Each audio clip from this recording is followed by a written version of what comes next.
नाशिक पुणे रेल्वेसाठी संगमनेर हा नैसर्गिक आणि सर्वात सोयीस्कर मार्ग असल्याचा दावा अनेक वर्षांपासून होतोय।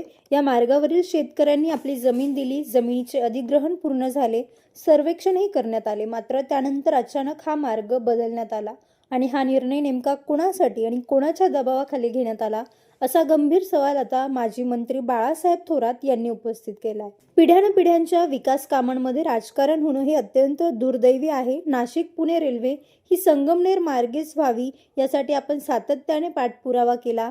मार्ग नियोजन, स्टेशन उभारणी आणि रेल्वेच्या सर्वेक्षणापर्यंत प्रत्येक टप्प्यावर आपण सहभागी होतो, असं माजी मंत्री बाळासाहेब थोरात यांनी म्हटलंय। व्हायलाच नको असं, हे जर सगळ्यांच्या हिताचं योग्य आहे तर हे मुळात चुकीची गोष्ट झालेली आहे। आणि खरं म्हणजे राजकारण सुद्धा ज्या पद्धतीनं चालतं त्याच्यात राजकारण आणण्याची काय गोष्ट आहे। राजकारण आम्ही आणखी 10, 20 वर्ष, 25 वर्ष करू कदाचित, पण ह्या 100 वर्षाच्या करता गोष्टी आहेत, लॉंग टर्मच्या गोष्टी आहेत। पिढ्यानपिढ्याच्या ज्यावेळेस गोष्ट आपण करत असतो त्यावेळेस असं दुर्दैवी राजकारण त्यामध्ये यायला नको। हे माझी भूमिका स्पष्ट आहे। जो रूट ठरलेला आहे त्याच्यावर त्यांनी पेमेंट केलं आहे, शेतकऱ्यांनी संमती दिलेली आहे, म्हणजे असं नाही आहे।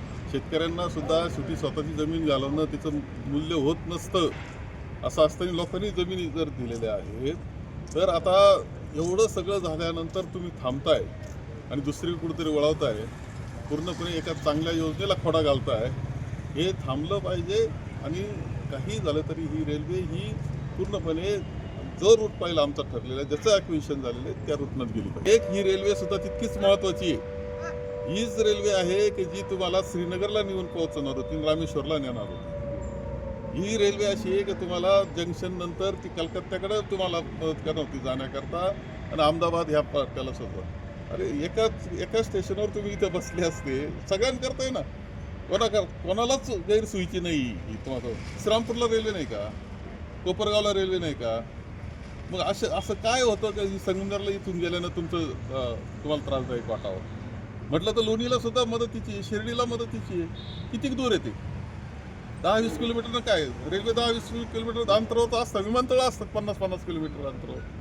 असं काय म्हणजे खरं म्हणजे अत्यंत दुर्दैवी निर्णय हा होतो आहे, त्याचा निषेधच केला पाहिजे आणि ही रेल्वे या ठरलेल्या मार्गाप्रमाणे गेली पाहिजे। नाशिक पुणे संगमनेर हा रेल्वेसाठीच नव्हे तर संपूर्ण जिल्ह्याच्या भविष्यासाठी सर्वात नैसर्गिक आणि योग्य मार्ग असल्याचं थोरात यांनी स्पष्ट केलं। तरी कोणाला शब्द देण्यासाठी किंवा कोणाच्या हितासाठी हा मार्ग बदलला जात असेल तर तो निर्णय संपूर्ण तालुक्याच्या विकासासाठी मोठा धोका ठरेल, अशी कठोर टीका त्यांनी सत्ताधाऱ्यांवर केली आहे। नवतेज महाराष्ट्रासाठी प्रतिनिधी अमोल वाघमोडे, संगमनेर।